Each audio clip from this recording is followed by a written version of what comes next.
Sorry? Nowhere does the Quran say that if you commit murder, though it is the second largest sin in Islam, in the major sins, number 2 is committing murder of an innocent human being. Yes. After shirk is murder. Though the Quran says in Surah Ma'idah chapter 5 verse 32 that if anyone kills any innocent human being, unless it be for murder or for creating corruption in the land, it is as though you have killed the whole of humanity. But nowhere does the Quran say that if you commit murder, Allah will not forgive you. Allah will never forgive you. Does it mean that I will go and commit murder? No. Yeah, enough. Same way, when the Vedas don't mention that if you don't do shirk, Allah will not forgive you, you should not do shirk. I understand. Very good. You are an understanding person. I'll come to the large-hearted one afterwards. I haven't answered your full question. I've only answered the first part of your first question. I'll come to your large-heartedness afterwards. Yeah, I mean... I'll come to it. That's fine. Yeah. But I like, cutting down the questions so that you understand better. Yes. Or if you understand, the other people also should understand. You're an intelligent person, I know that. Sure. MashaAllah, engineer done from UK. That's what he told me yesterday. Now coming to your part of large-heartedness.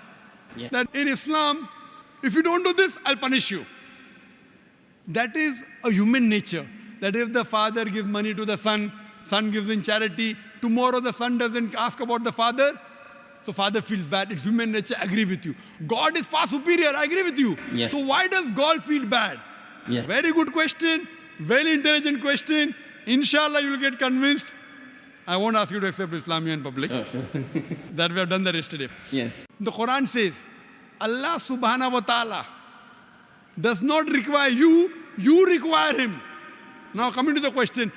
Now I'm making your question more easy. Why we have to say Allahu Akbar, Allah is the greatest? Allah asks you to say Allahu Akbar, Allah is the greatest.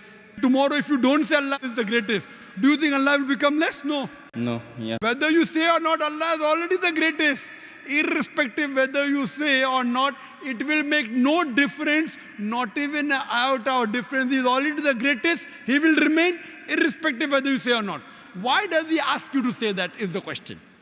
The question is, Allah subhanahu wa ta'ala knows the human psychology. For example, your mother has a heart attack. And now, you have heard of a very famous heart specialist in the world. If you know he's famous, he will give you some advice for your mother. Another person who's unknown, he comes and gives you advice. Whose advice will you follow? Repeat again, sorry. If your mother has a heart attack, Yeah. there's a person who you know is the most famous heart specialist in the world. I would follow the advice of the specialist. Why? Because you know he's number one, he's most famous. So the reason Allah asks you to praise him is not for his benefit, it's for your benefit. Because the moment you praise Allah, you will follow his advice.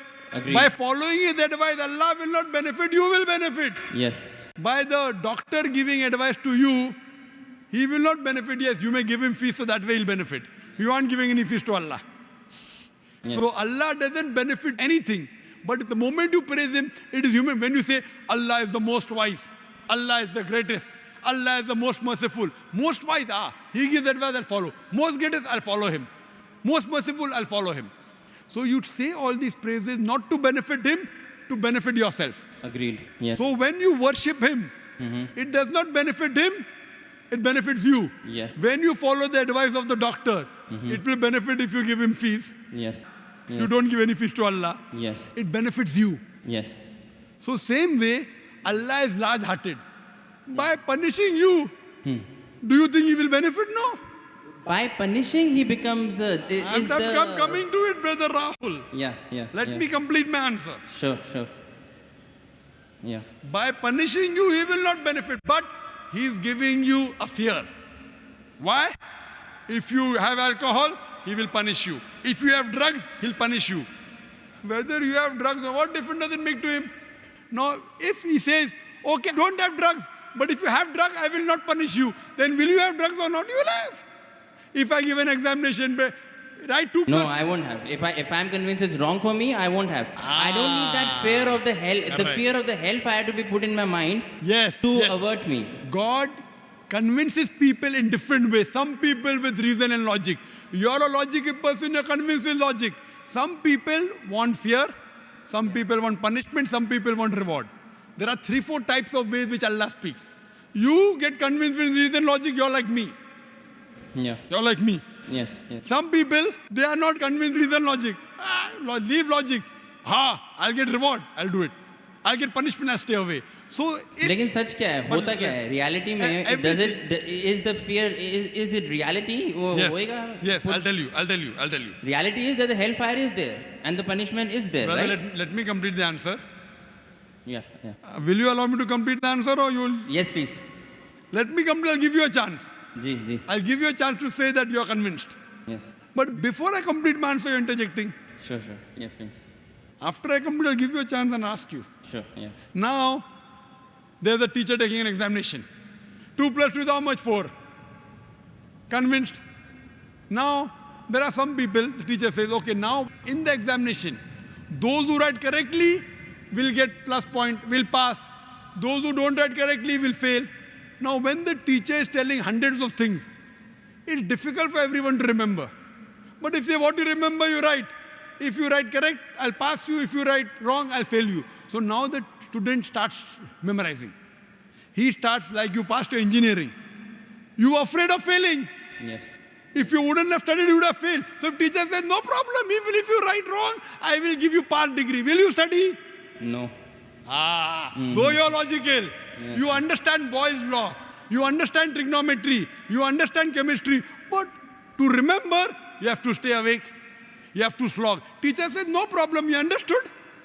You write in the examination, right or wrong, 2 plus 2 is 3, I will pass you. Will you study? Well, it depends. I won't, but probably someone who is more sensible I'm would asking study you. to learn some knowledge. Correct. If the teacher says, now your aim is to get the degree, Yeah. once you understand, if you fail, you won't get the degree. Yeah. So here Almighty God speaks logically. Some people logically doesn't make a difference whether hellfire is or heaven is there. Other people, you do it, you get a reward. Like when you speak to your child, sometimes you speak logically, sometimes you say, I'll give you a chocolate. Yes. Sometimes, ek lafa marunga. Yeah. I will give you one slap. Yeah. So this is what God knows the psychology of the human being. He's our creator. Sometimes logic, sometimes reasoning, sometimes reward, sometimes punishment. But once he says he has to follow, he can't lie. Once he says, he has to follow. So he's trying to convince you, suppose your son. Yeah. I know you're not married. Yeah. I know you're not married. Inshallah, one day when you get married, and if your son, Yes. and your son, inshallah, I'll marry a Muslim, inshallah. Yes. Inshallah. So your son, when you have a son, Yeah. 5 years old, he wants to jump from 10th floor. You say, my son, don't jump, you'll die. I want to jump. You will die. No problem, I want to jump. One slap you will give him, right or wrong? Yes. You will tell him, I'll slap you. Yes. Yet if he wants to jump, you will slap him. A Yes. father is cruel to be kind. Is your intention to hurt him? No. Your intention is to hurt him little so that he prevents from the bigger hurt. Yes. So here if he says, no, I'm only acting. Maybe for little time you will think, I'll punish you and you don't punish him. But if he wants to jump, you will not wait till he jumps. You will give him one tight slap. The same way God here, he tells you this is good, this is bad, this is reward, this is punishment. And once he says something, he's honest. In Islam, God is the most kind. He wants the human being to improve. The other God, okay, no problem. Even if you write wrong, I'll pass you. What kind of a teacher is this? Suppose tomorrow, there's a student studying with you. He writes wrong answers. You slog. You stay awake in the night. This person plays hooky, enjoys, writes everything wrong. And the teacher says, both get first class first. Will you be happy with the teacher? No. Why? You are a very unkind person. Very cruel. Unkind, not a good human being. I am wrong. Because you believe in justice. So besides God being kind and merciful, He's also just. Imagine someone rapes your sister, rapes your mother. God says, no problem. I'll forgive. On the day of judgment, won't you tell God, why did you not punish him? No, that's okay. I'm talking about Wait, God being egoistic on his own He self. is not egoistic at all. No, but he's saying It if you makes- do shirk, then I will put you in hellfire forever and ever. I'm not saying No. that he should not punish wrong deeds. But he is putting on his own self that if you associate partners with me, along with worshipping me, if you worship someone else, even then I will not forgive you. That's the right thing. That's Because egoism. If the doctor says, Yes. if suppose the heart specialist tells your mother, see, this is a good thing, have only this medicine, nothing else. Someone else says, okay, have this medicine also. So that heart specialist tells you, if you mix it with something else, the mother will die. So will you listen to somebody else or not? Will you listen or not? Heart specialist saying, don't have anything else except this sorbitrate. Keep it below your tongue. Yes. Now another doctor comes, I'm a very good doctor. You don't know him also. Will I you would listen to heart specialist. Correct. Yes. Heart specialist specialized, but God is a bigger heart specialist. So heart specialist you want to follow, you don't want to follow your creator who's created your heart. What no, kind no, of no, a... no, sir, sir. Wait. Let me complete. Yes. Let me complete. Yes, yes, yes. So you, being logical, Yeah. when you want to follow the heart specialist, when the heart specialist tell you, don't listen to anyone else because they have told you the total truth, that heart specialist can be wrong because he's a human being. Almighty God, when he says, do not worship anyone else besides me, he knows that if you think somebody else is also the greatest, and if you follow something wrong, it will harm you. God does not want to see to it that his creations are harmed. He is going out of the way to give you an ultimate warning. Other sins, maybe I will forgive. That is one type of murder, is one type of sin, very wrong, second largest. But one, if you worship somebody else, you can do anything. You can start murdering, you can start having drugs, you can start raping. It's too dangerous. This is the guidance. It is complete. Because he's the creator, he knows no one else is the creator. Now someone else tries to behave like a creator when God knows no one else can create you. It is very dangerous. That's the reason he says that following advice, worshipping anyone, obeying anyone as the creator, not obeying normally. Normally you want to obey a father, no problem. Obey a mother, no problem. Going against the commandments of Almighty God. Worshipping somebody That is else. what I'm trying to find out. Is that the right God who is saying that if you associated partners with me, I will never forgive this sin? You are taking, it's a catch-22. I am questioning whether a God who thinks like that, is that the correct God? Correct God. You are saying he is the correct God, hence Why? he knows. Why? Yeah. I have checked up with science. This Quran passes Yeah. the test. When I put science to your Hindu scriptures, it fails. Yeah. When I put science to Bible, it fails. So even if I agree with you with my earlier question, maybe this is ambiguous, fine. 80% is proved to be 100% correct. 20% is ambiguous. Inshallah, logically, even this will be right. If I have to put that way. But the other way, if a doctor who solid... Stronger argument would be that Stronger 100% is argument, correct. 100% 100% of it is proved that it is correct. If 20% ambiguous is I'll there, tell you one thing, brother. Your mind hasn't reached that level. My mind hasn't reached that level.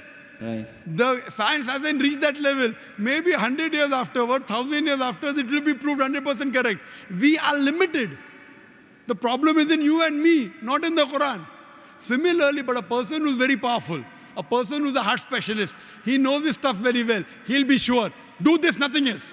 A person who's not sure, okay, have this medicine also, have that medicine also. So person who's cocksure of himself, like the Creator Almighty God, he will give this commandment. Now he's cocksure. You are not cocksure about him that he's the Creator. Yes. Once you're cocksure, you'll follow. I am cocksure that this is the word of Almighty God. You aren't. Yes.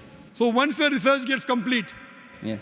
you know very well that the other scriptures don't pass the test. Yes. I challenge you to get any scripture that you know of which is even close to the Quran. No, this is the strongest scripture that that's so, for sure. So when you know, Yeah. I can't ask you to accept because you know we spoke yesterday. Right, okay. But when you know it is the thing, then the ego is in you, not in Almighty God.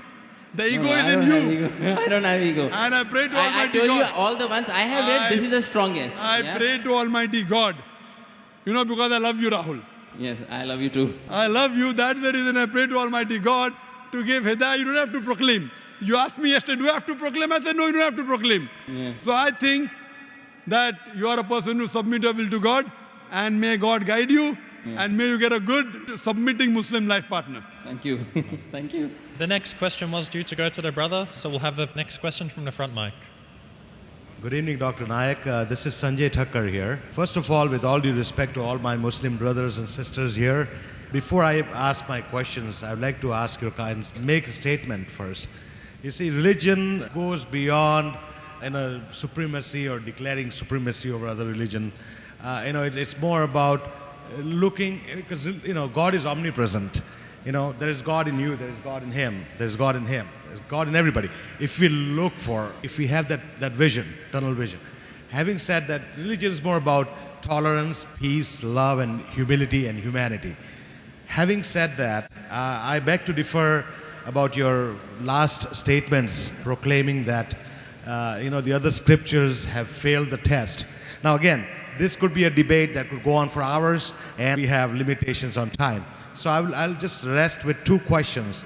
My first question to you, Doctor, is, Islam and the Quran condemns idol worship. Yet in the Kaaba, people... Now you had mentioned that one of the 20 misconceptions, first 13 that you had covered, I wasn't here at that time, so I missed it. So that's my first question. My second One question at a time, please. No problem. Actually, Go ahead. It's correlated, sort No of. problem. Yes, yes, brother. My second question Feel to free. you is, I'm large-hearted, tolerant. Thank you. Thank you. Very kind of you. My second question to you is, the concept of azan. From what I understand, the concept of azan came many, many decades or centuries back when there was no clock, there were no, way to actually decide what time of the day it is. And the only way people would realize that it's this time of the day for this prayer was based on azan. Now, obviously, that's not the case now. We have clocks and we have... So then why is there azan 5 times a day, even in this day and age? These are my two questions. Brother asked 2 questions. Before he asked these 2 questions, he made some comments. I made a statement, not comments. It was a conclusive statement. Do you think the statement and comments are contradicting? Well, it was a conclusive statement which could be challenging your Therefore, statement. I said, you made a comment or you made a statement or you made a challenge. No problem. Yeah, take it whatever you would like. You want to get challenged, no problem. You said that Zakir, while talking about other thing, you should be more tolerant, etc. And he said that I mentioned earlier that all the scriptures besides the Quran have failed the test of science. Complete my sentence, not the halfway. When you put the test of science, not the test of emotion. So you quoted me half. I said if you put all the other scriptures the test of scientific facts, all the scriptures have failed except the Quran. You told me we can have a debate for us together. I'm not here. I can rattle off verses from the Vedas and from the Hindu scriptures which are unscientific. I don't want to do it. If you want to see, you can see my debate with Dr. William Campbell talking about Bible and Quran. Why I did that? He wrote a book saying there are 30 scientific errors in the Quran. And for 8 years, no Muslim replied. I went to Chicago. I had a dialogue. I answered all his questions. And I posted 38 scientific errors in the Bible. He could not reply to one. I have had debates with many of your scholars, not you, Sri Sri Ravi Shankar, many, said to be number 1 in the world. Now when I've spoken with them and they could not reply, now you are telling I'm wrong. No, I'm not. I didn't say you're wrong. You said you can have a debate for 5 hours. I'm not interested. When I had the debate with the best and they could not last for half an hour, do you think I'm a fool to have a debate with you for 5 hours? Well, limitation of time. You're prejudging my intelligence. I'm not prejudging. Many people, they tell me, Dr. Zakir Naik, we want to debate with you. You're not the only one. Many people. You know what I tell them? If you want to debate with me, you should have a following. If you can get 10,000 people minimum, there are about 20,000, someone told me. Now, if you can get 10,000 people for your talk, you are worth debating. I'm not judging intelligence. If you're a person who has a following, I don't want to make you famous. If I have a debate with you, you'll be seen by 100 million people. You know that? Now, let me complete my answer. What I tell any non-Muslim, many hundreds of non-Muslims want to debate with me. I tell them, there are hundreds of Hindus who I know, hundreds of Christians who I know. When they speak, they have more than 10,000 people for the audience.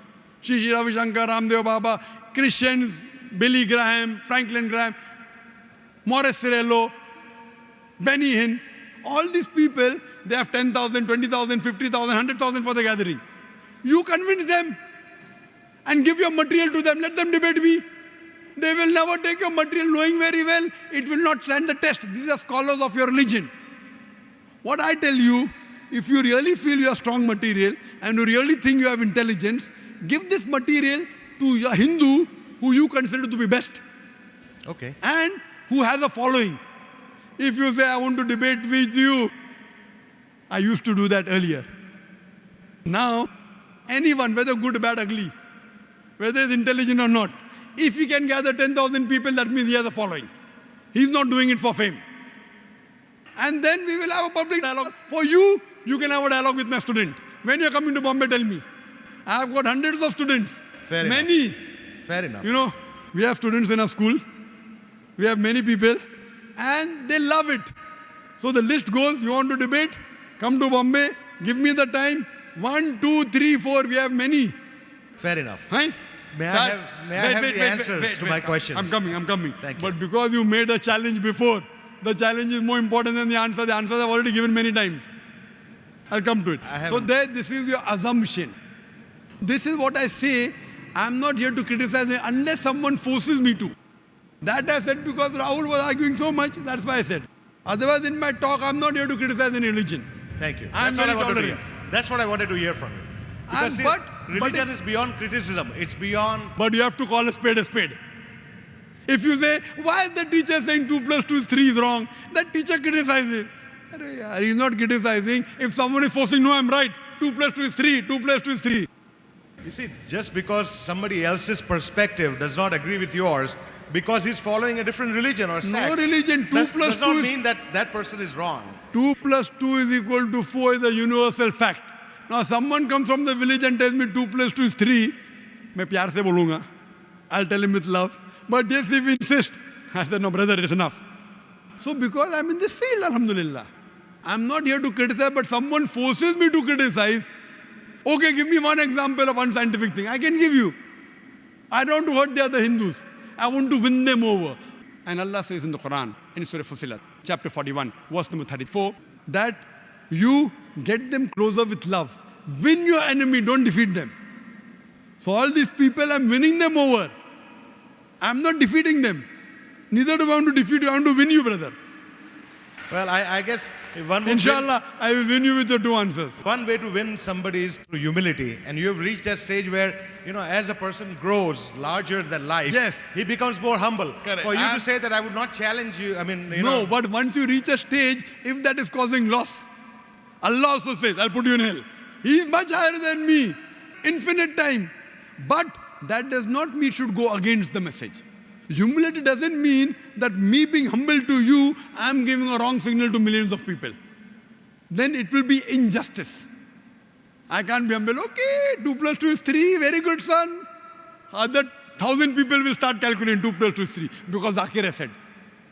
That's not humility, that is injustice, dishonesty. Right?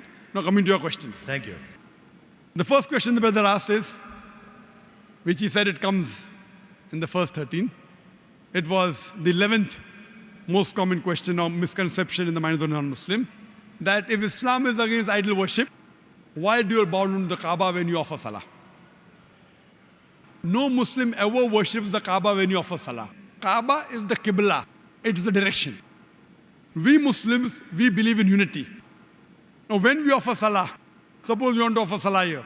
Some will say let's face north, some will say south, some will say east, some will say west. For unity, Allah says in the Quran, Surah Baqarah, that wherever you are, face towards the Kaaba. So Kaaba is the Qibla, it is the direction. So we are facing in that direction, but no one worships the Kaaba. Previously, the Muslims were the first people to do the world map. And Al-Idrusi, 1154, he drew the world map. North Pole down, South Pole was on top. And Kaaba was in the center. The Western cartographers came and they turned the map upside down. North Pole top, South Pole down. Yet the Kaaba is in the center. So if you are in the north, you face towards the south. If you are in the south, you face towards the north. If you are in the east, you face towards the west. If in the west, you face towards the east. Kaaba is at the center. So we pray that as a Qibla, as a direction. No one worships it. Further, when we go for Umrah, or for pilgrimage, or for Hajj, we circumambulate around the Kaaba. You may ask that why do you circumambulate around the Kaaba? Why do you circle around the Kaaba? I do it because it's a command from Almighty God and the Prophet. But the logical reason I can think is because every circle has only one center. So when we circumambulate around the Kaaba, logically I think we are testifying there's one God. Furthermore, if yet you have doubts, if you read the hadith that's mentioned in Sahih Bukhari, volume number 2, in the book of Hajj, chapter 56, hadith number 675, Hazrat Umar may Allah be pleased with him, near the second Caliph of Islam, second Khalifa. He said that this black stone pointing at the Hajar Aswad, black stone, it can neither benefit me, it can neither harm me. Just because my Prophet kissed it, I'm kissing it. This statement that this black stone can neither harm anyone nor benefit anyone is sufficient to prove that the Muslims don't worship the Kaaba. Furthermore, at the time of the Prophet, there were Sahabas, there were companions of the Prophet who stood on the Kaaba and gave the azan. No idol worshipper will ever stand on the idol and give the azan. Proving that no Muslim ever worships the Kaaba, it's only the Qibla, it's a direction. Coming to a second question. Hope you're convinced with the first question. Sure am. Thank you. Very good. 50% I won you over. Now next 50%. Your second question was, decades earlier, centuries earlier, there was no clock, no way to keep time. So we could justify that giving azan was right. Now everything is there, clock is there, time is there. So why do we have to give the azan? Very good question. The reason we give the azan is for many things. One thing is to tell everyone it is time. You tell me one thing. Everyone has the watch during examination. Yet the teacher rings the bell, time is up. So you tell the school teacher, why are you ringing the bell that the period is up? Everyone has a watch. To tell everyone, finish, time is up, next period. So today when we have the azan, you can have a big clock also, a big bell. But a prophet said, bell is not good. Therefore, in Christian you have bell.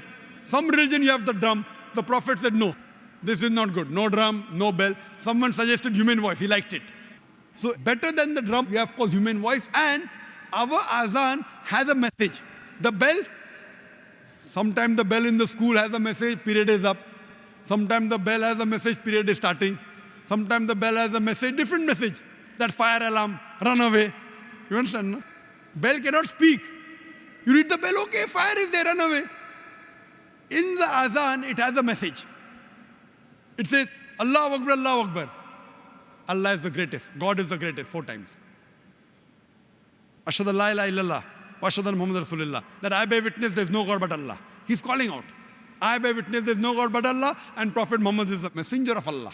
Hayya salah, hayya salah. Come to salah, come to salah.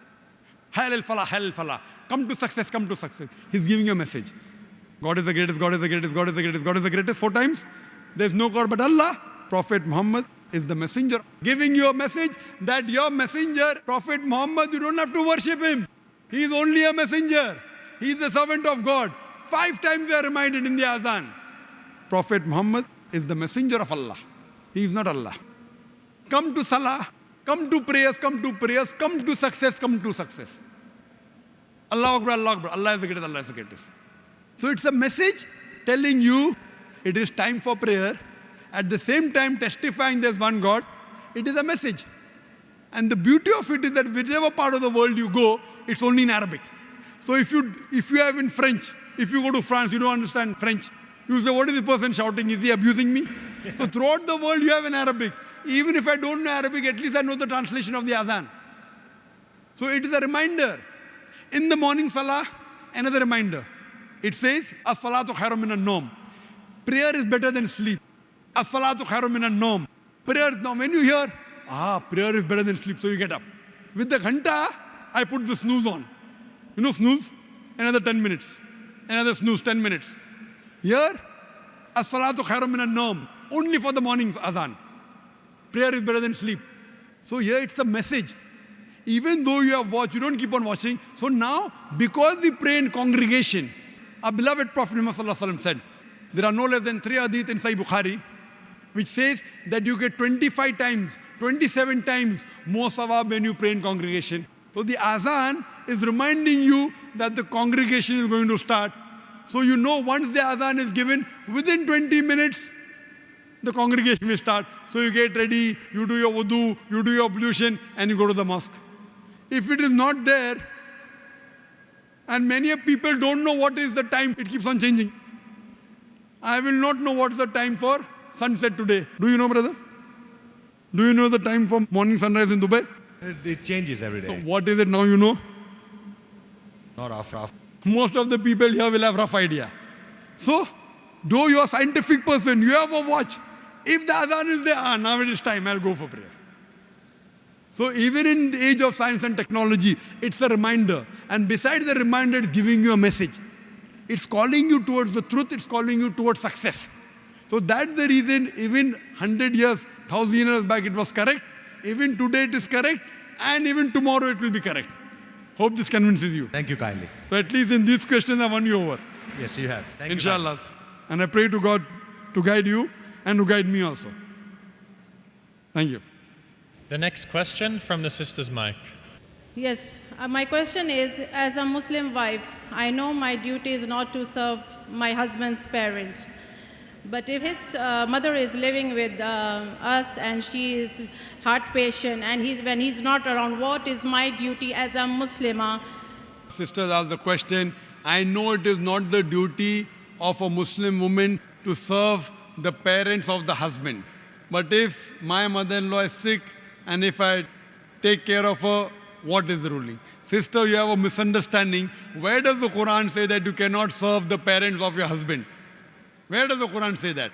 Is there any verse in the Quran? Is there any hadith that says the Prophet said that don't serve the parents of your husband? Where does it say that? This is a misconception.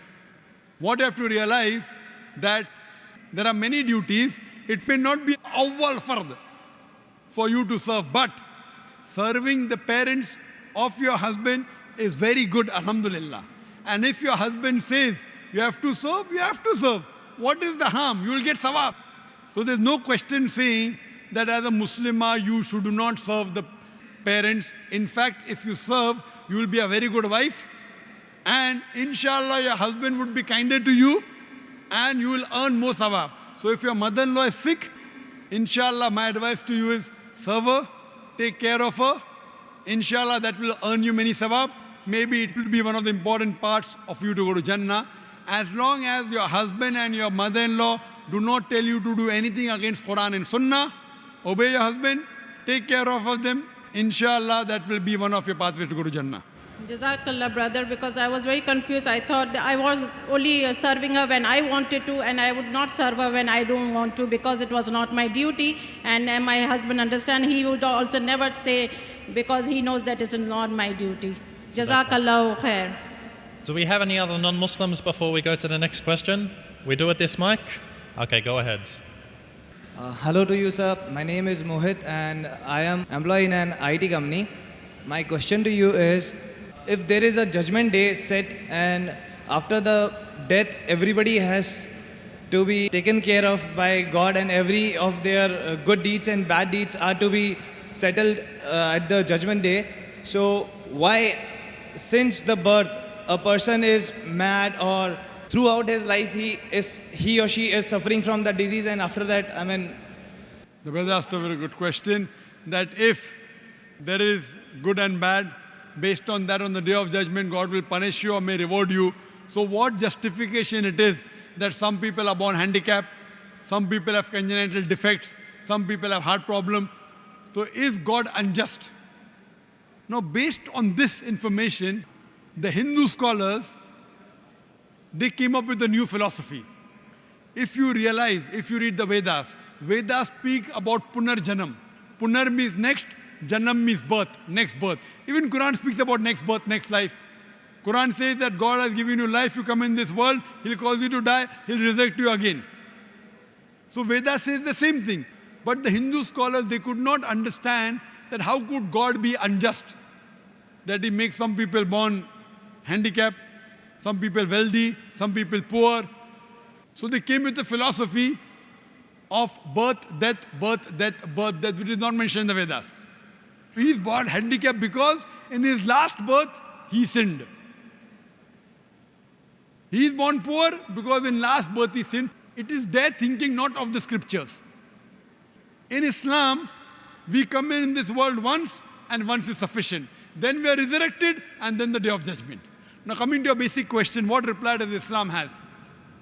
Why some people are born healthy, some people with disease, with congenital defects, some people rich, some people poor. If we analyze, Quran says in several places, including Surah Anfal, chapter number 8, and Surah Baqarah, chapter number 2, verse 155. Allah says that Allah subhanahu wa ta'ala has made your children and your wealth as a test for you. Now Allah subhanahu wa ta'ala tests different people in different ways. Now depending upon the test, if the examination paper is difficult, the correction is lenient. If the examination paper is easy, the correction is strict to justify. So Almighty God tests different people in different ways. Normally in an examination, every year, the test paper keeps on changing. You don't have the same questions. If you have the same question, then where is the test? So now, depending upon the examination you undergo, for example, one of the pillars of Islam is that you have to give zakat. Anyone who's rich, who has a saving of more than 85 grams of gold, he or she should give 2.5% of that excess wealth in charity. Now, one person is rich. For him, he has to give zakat. A person who's poor, he has to give no zakat. So in the zakat category, he gets 100 out of 100. For the rich man, he may say, okay, fine, I may have 1 million dirhams. I'll give zakat only on 100,000 dirhams. Maybe he'll get 10 marks out of 100. May get 50 marks, may get 0 marks. For the poor man, we say, bichara hai, poor man. Actually, he's getting 100 out of 100 in zakat. For him, there's no test of wealth. For rich man, there's a test of wealth. You may think, oh, rich man, very good, God has blessed him. It's more difficult for a rich man to go to Jannah than a poor man. That's what our beloved Prophet Muhammad said. We may think it's a blessing, it may be a test. Similarly, on the other hand, the person is poor. For him to do hijab, they stay in one room. For him to do hijab or her to do hijab is difficult. For a rich man who has got a big mansion, many houses, for the lady to do hijab is easy. So their hijab is easier for a rich person, difficult for a poor person. So based on the condition, sometimes it's difficult, sometimes it's easy. There are parents who may be pious. Now they have a child who has a congenital heart disease. Maybe God is testing the parents more. Now the parents may say, oh, I've been praying 5 times a day. Why do I have a son who has a heart disease? God is testing them. If really the parents are good, what they will say, Alhamdulillah, at least God gave me a son. So what if he has a congenital disease? Now more difficult the test, higher is the reward. To pass BA is very easy. Graduation in arts, very easy. To pass MBBS is difficult. But the moment you pass MBBS, you get doctor's degree, doctor, DR. More difficult the test, maybe Almighty God wants to put the parents in Jannat-e-Firdaus. Almighty God is testing the parents with a son who has a heart disease. Yet if the parents have faith in Allah, it's a test for the parents. Nowhere does the Quran say that if a person is poor, he'll go to hell. It's more easier for a poor man to go to Jannah than a rich man. Nowhere does the Quran say that if a person has a congenital heart disease, he'll go to hell. We feel, oh, bichara hai. For him, actually, the test is easy. We, with our human logic, start thinking, poor man, so poor. Actually, the poor man to go to Jannah is easier. So Almighty God tests different people in different ways. Depending upon the test, the examination, the correction is lenient or strict.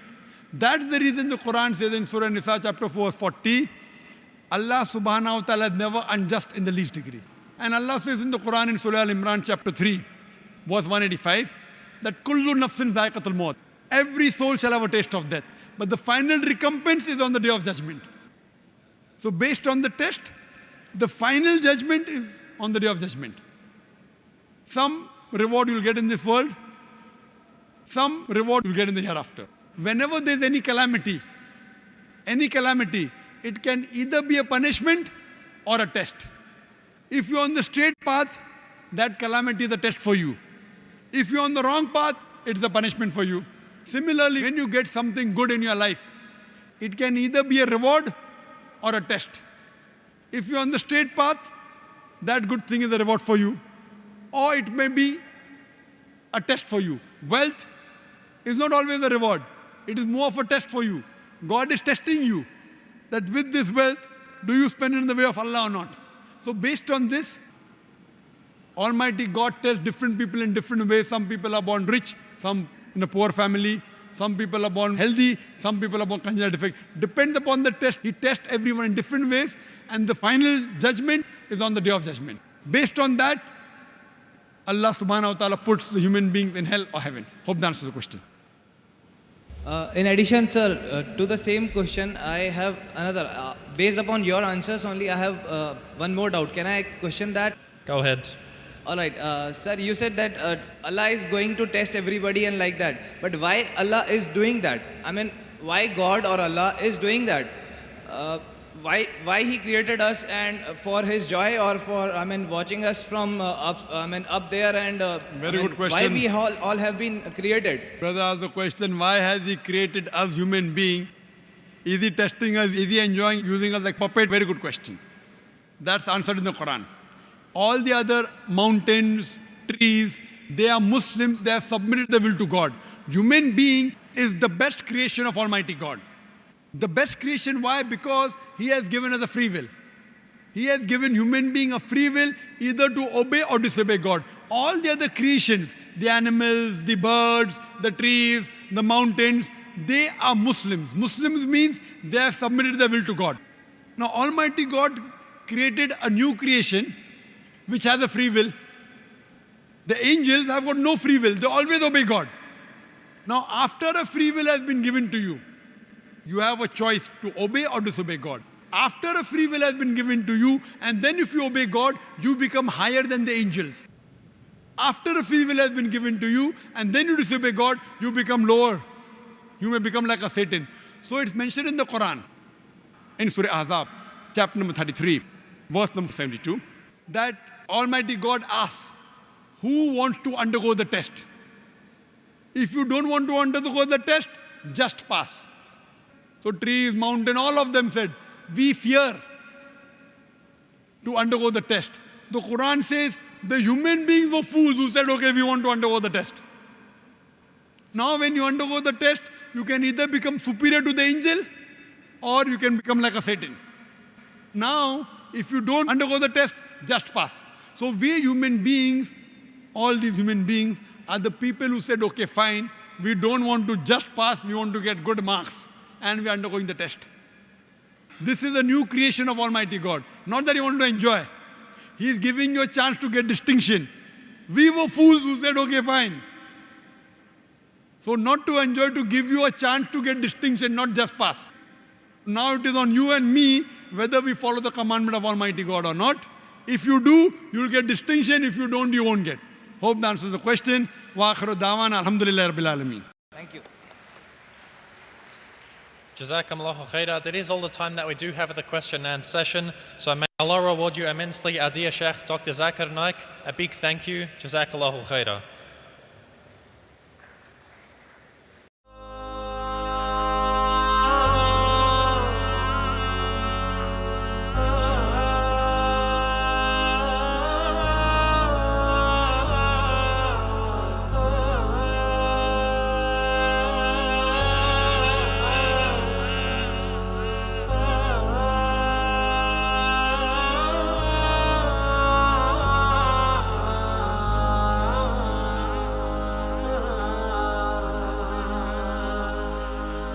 تمر الليالي وكل حنين ويوم الفراق كمر السنين